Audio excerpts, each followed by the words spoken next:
just for the sake of the argument, let's say that there is such a thing as fake mental health or simulated mental health or however else we might want to put it.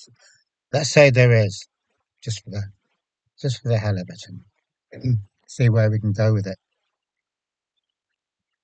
So if there is this thing called fake mental health that we can't tell from the real genuine article and which we all have instead of the real genuine article, and already this is a very interesting picture.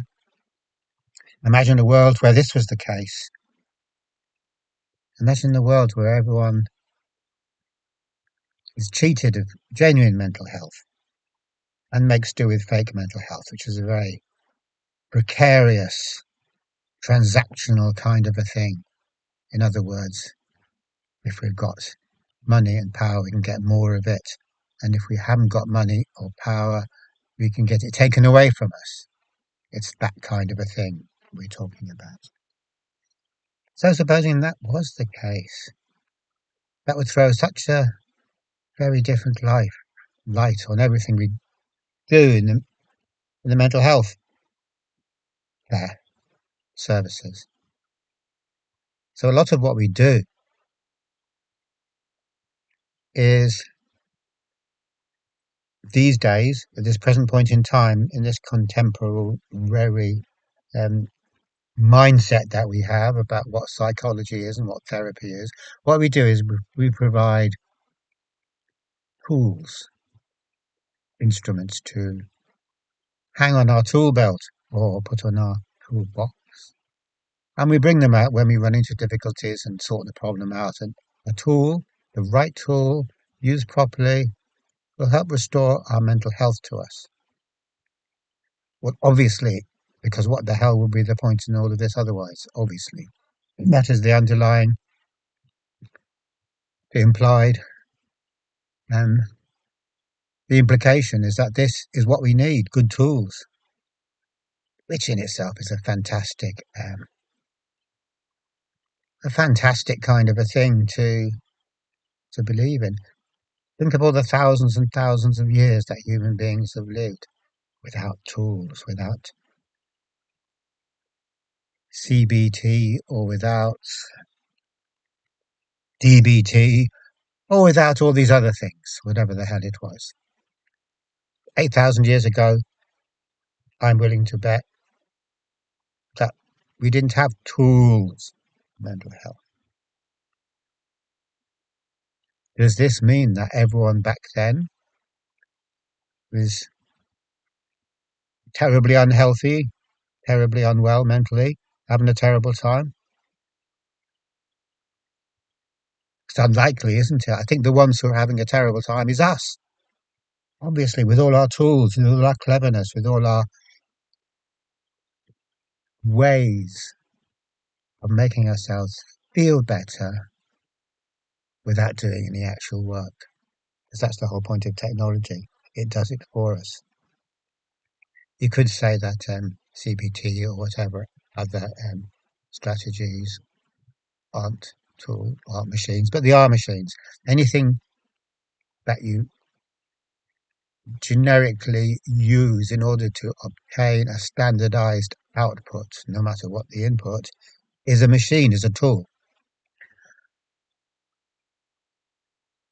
And the point of all tools, like the point of a car is to get there faster, so you don't have to wear your shoes out walking. The point of a winch is so you can lift really heavy stuff without breaking your back, etc., etc. Tools, labor-saving devices. So we want labor-saving devices when it comes to the world of mental well-being. Save yourself the sweat. Do this, do that. Now, from the commercial point of view, we're all so desperate to be able to do this. And also, we don't see that there's anything wrong with it because our whole ethos, our whole outlook on life is that technology and cleverness is a legitimate way to solve life's problems or progress or just live better lives. We're sold on that idea. It's turning out to be a wrong idea, but we're sold on it. And the fact that we're sold on it, and the fact that we're kind of disempowered, like cut off from our own resources by being sold on this idea of the external and technology, information experts, all this stuff is going to help us. Because we're so sold on that, we have no inner resources. We're not encouraged to develop them, we're encouraged to import everything from the external world. And that's really, really good because it keeps all these kind of services and organizations going in the external world, which is another version of the thing we've heard the whole time, which is that civilization disempowers us to make us have lots of needs so that these needs can drive capitalism. And that's variants of that message. We can hear it all the time in one form or another, and it's perfectly obviously true. You'd have to be totally blind not to see it. But it's also true with regard to mental health. Somehow we've farmed out our mental health to a dubious, and I mean dubious, collection of so-called experts and professionals. What's their motivation? Their motivation, generally speaking, the same as all of us, is to get some money, get a few bucks. All of these things you see, you could say, oh, look, there's this workshop and that workshop and this seminar. There's a bunch of lads trying to get money, basically.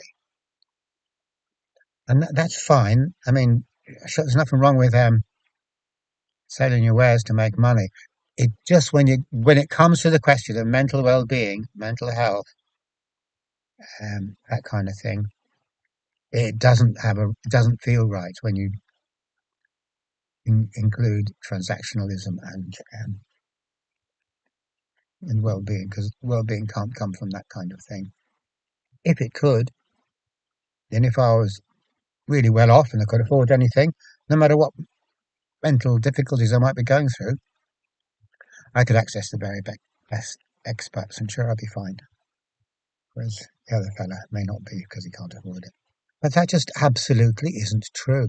It never happens, and people with lots of money who can pay for lots of therapy, all that happens to them is they end up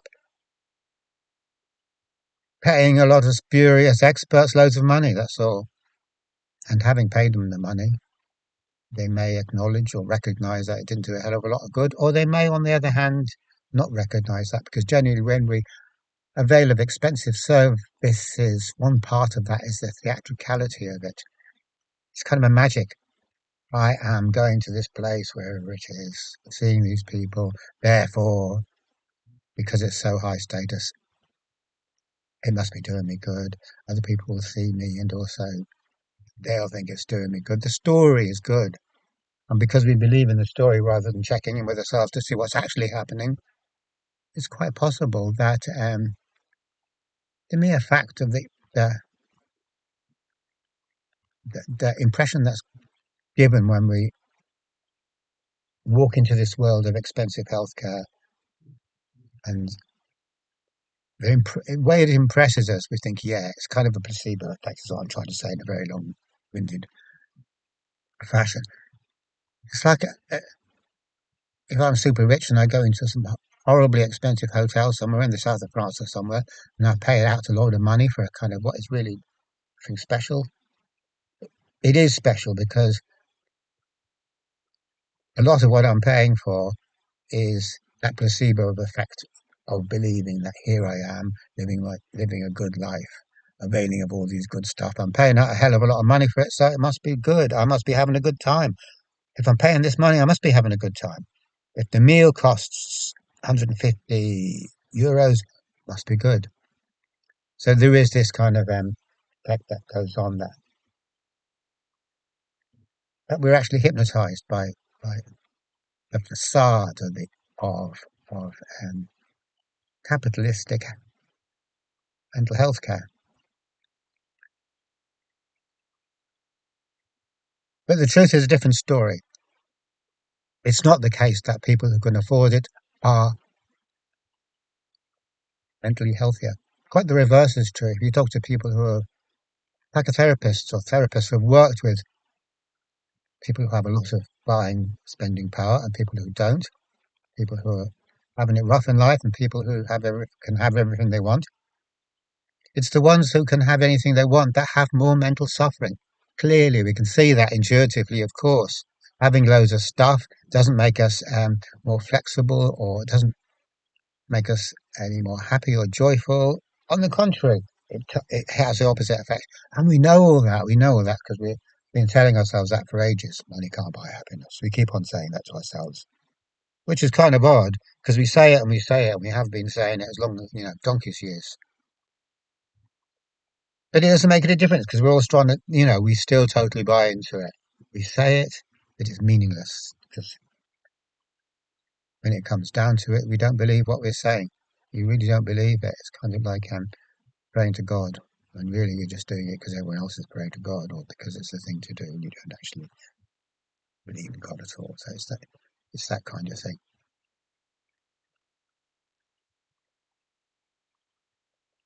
So the problem is that none of this stuff does any good.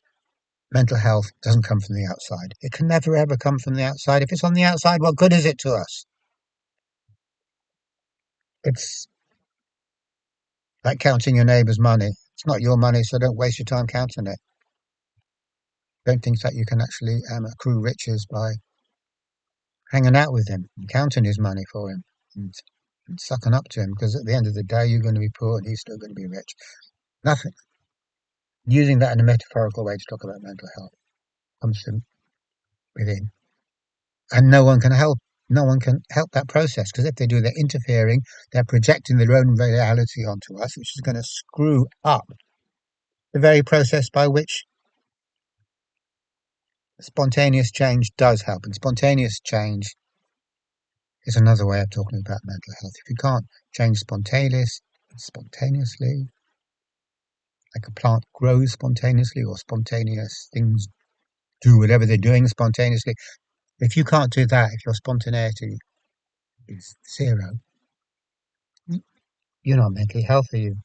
Somehow the essence of us has been blocked, has been suppressed, and instead, what have we got to go on? This collection of beliefs and habits of how to be this adult that I imagine myself to be. But that's just a robot. That's just a collection of habits walking down the street. Those habits are living in me. They use me to fulfill or gratify themselves. Nothing habitual. A habitual is just an echo from the past. Anything habitual. And as someone says that the first half of our life is spent developing habits of thinking, of behaving, and the second half of our life is just those habits walking off with us and continuing until they can't continue anymore because we're dead and we can't act out the habits anymore. That's, to see things like that is a bit harsh. But that's what reality is like. We tend to smudge things. We want to see everything as nice, like the usual story. Our bias is for everything to be lovely and nice, and there should be no bad stuff there, no difficult stuff. That's our bias. So we invent philosophy. It's like the New Age philosophy, where it's all lovely and nice, thereby avoiding all challenges and avoiding all opportunity for growth at the same time. Avoiding the opposite. Opportunity for growth means that we don't grow. It means we're stuck in those habits of thinking and behaving. And so it's as if everything's predetermined and we're going down this road, which is not a good road automatically. And we're having all these fantasies the whole time, maybe, but things are going to be great. Or we could be having fantasies about how everything's going to be terrible. But it's irrelevant because they're just fantasies, because the reality is we're locked into a perambulating bunch of mechanical habits, which are echoes of the past, and we're just walking along the road till we get to the edge of the cliff and we're going to fall off. So the end of this is not going to be great or wonderful, no matter how much positive thinking we might try to indulge in, because if we don't change spontaneously, if we don't grow as a result of taking on life's challenges that don't have a really easy answer, then what happens is we're locked into a living death, a living hell. There's nothing worse. That To not grow is a horror. It is a great horror, and yet we don't acknowledge it because instead of growing, what we have this thing that we kind of, I don't know, accumulate wealth or we kind of accumulate status. We get a big house, nice house, or I don't know what the hell we do. Things like that. Self-development, self-improvement. Maybe we do a few courses, online seminars. Who knows? All of that stuff is a compensation, uh, a distraction from the fact that we're not growing. We can't grow because we're just only living in this fantasy. Everything is nice and whatever that we're creating for ourselves. Life isn't like that. Life is rough, and life is a kind of a situation where actually, no matter how superficially nice things may seem to be, superficially nice everything may seem to be, our human situation is actually very dire. It's very dire because the whole weight and force of civilization is acting on us to sell us fake mental health instead of the real thing. And fake mental health is that type of mental health which the better you are at manipulating and controlling and availing of technology, the more you have. But it's not real mental health, it's the appearance of mental health that can fool us and fool everyone else, maybe. It's a commodity. Really, everything's a commodity. Mental health is a commodity. Fake mental health is a commodity. And that is so natural to us. We never think anything of it. We never think that we're being taken for a ride. Fake mental health only goes so far, however, because it is precarious. It's based on it's like a conjuring act, a juggling act. Sooner or later, we're going to start dropping whatever it is we're juggling with, the things we're juggling with, knives, flaming torches, whatever the hell it is. We're going to stop. It's going to collapse. Anything fake's going to collapse because it's hollow. There's nothing in it. It's an appearance. It's not meant to be real. So fake mental health will collapse. And when it does,